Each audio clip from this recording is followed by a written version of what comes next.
सबसे बड़ा थार मरुस्थल माउंट आबू, विश्व की पुरातन अरावली पर्वत श्रृंखला, घगर नदी और पुरातन राजमहलों की ओर बार बार आकर्षित करता है। यहाँ के महल, किले, संस्कृति, कला और बीकानेर मिठाइयाँ दुनिया भर के लोगों को आकर्षित करती है। इसलिए राजस्थान ही सबसे महान है।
हमारे महाराष्ट्र में संतों की महान परंपरा है। यहाँ महान सम्राट अशोक की अजंता एलोरा की बौद्ध कला की उत्कृष्ट गुफाएं विश्व प्रसिद्ध है। यहाँ बहुजन प्रतिपालक शूर छत्रपति शिवाजी महाराज का शक्तिशाली और जनकल्याणकारी राज्य था, जिनके राज में सभी जाति धर्मों का और महिलाओं का खास सम्मान रखा जाता था। यहाँ की धरती मानवता की भलाई के लिए अपना जीवन व्यतीत करने वाली जिजाई, अहिल्याई, सावित्री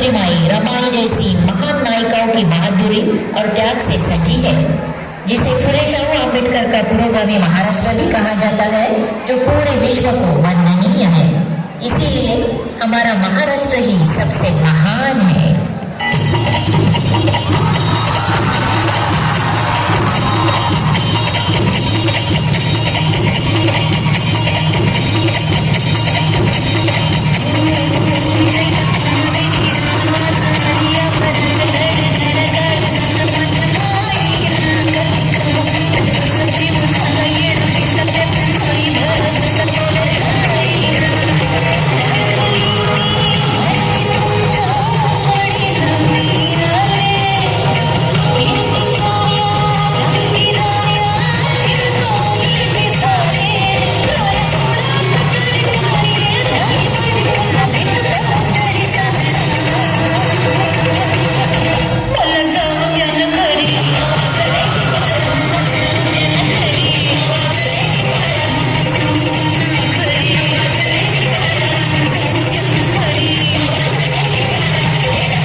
का सर्वाधिक उपजाऊ कृषि प्रधान क्षेत्र है, जिसे भारत का अन्न भंडार कहा जाता है। गुरु नानक जी की शिक्षा के कारण ये देशभक्ति, धर्मनिरपेक्षता और धार्मिक मूल्यों का राज बन गया है, जहाँ शहीद आजम भगत सिंह का निडर लव और जज्बा है। देश की युवाओं में आज भी जोश, बहादुरी और देशभक्ति भरने का काम करती है। इसलिए पंजाबी सबसे भारत में महान है।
हमारा दक्षिण भारत ही सबसे महान है। इसे प्रायद्वीपीय भारत के रूप में भी जाना जाता है। ये 3 तरफ से पानी से घिरा है। यह उच्चतम विकास सूचकांक है। यहाँ का साक्षरता दर पूरे भारत में सबसे अधिक है।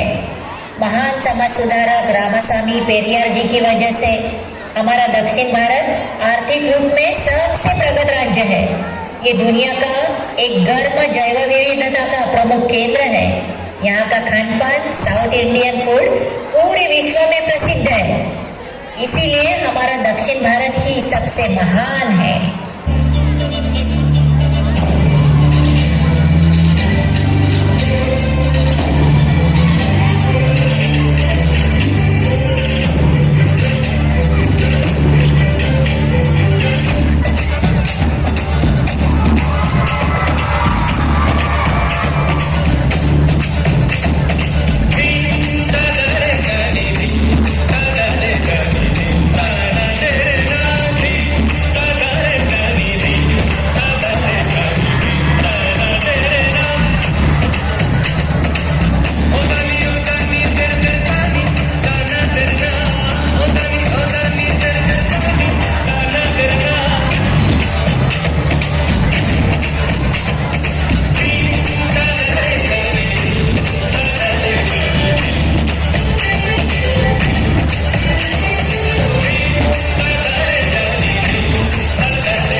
जीने के सभी हक दिलाने वाले इस संविधान की नहीं सुनोगे तुम?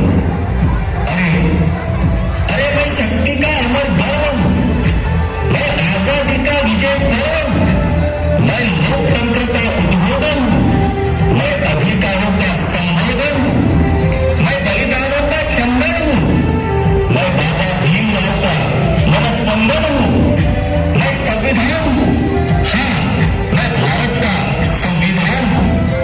विश्व रत्न डॉक्टर बाबा साहब अम्बेडकर जी ने रात का दिन करके अपने खून का पानी करके बहुत ही कड़ी मेहनत से मुझे ऐसे बनाया है कि मैं इस देश की एकता, अखंडता और भाईचारा को सदा जीवित रख सकूं।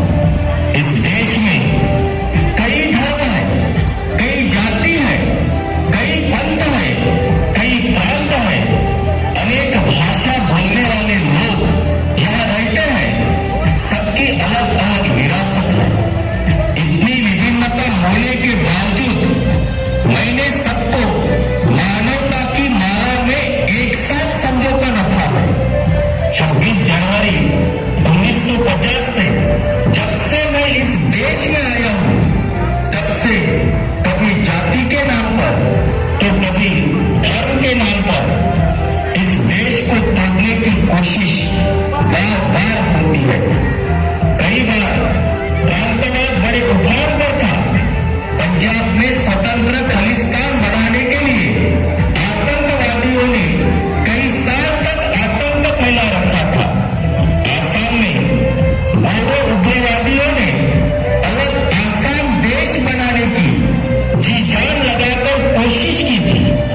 धरती की जन्नत कहने वाले कश्मीर में अनाज की जगह बम और बंदूकों की फसलें पैदा हो रही थी, लेकिन तब मैं चट्टान की तरह खड़ा रहा और इस देश को टूटने नहीं दिया। बाबा साहब ने मेरे प्रावधान में ऐसे बनाए हैं कि कोई भी प्रांत, धर्म, भाषा, जाति के नाम पर भारतीय संघ राज्य से जुदा हो नहीं सकता, चाहे कोई कितने भी कोशिश करे। इसलिए आजादी के 75 साल के बाद भी आज भारत एक संघ है, भारत शक्तिशाली है। मगर वर्तमान काल में कुछ धर्मांध संगठन, कुछ राजनीतिक पक्ष और चंद प्रमुख भ्रष्टाचारी नेता अपने फायदे के लिए धर्म, जाति, भाषा के आधार पर लोगों में दरार डालकर इस देश की एकता और अखंडता को भंग करने की कोशिश कर रहे हैं और वो लोग इसमें आज कामयाब होते हुए दिख रहे हैं। मैंने इस देश के दबे कुचले लोगों को न्याय और अधिकार दिलाकर उनके आत्मसम्मान की आज तक रक्षा की है। लेकिन अगर मैं खत्म हो गया तो समझो कि इस देश में न तो स्वतंत्रता रहेगी, न ही समानता रहेगी, न ही एकता और अखंडता रहेगी और न ही इस देश की जमहूरियत जिंदा रहेगी। इस देश पर चंद पूंजीपतियों का, धर्म के ठेकेदारों का तानाशाही जैसा राज रहेगा।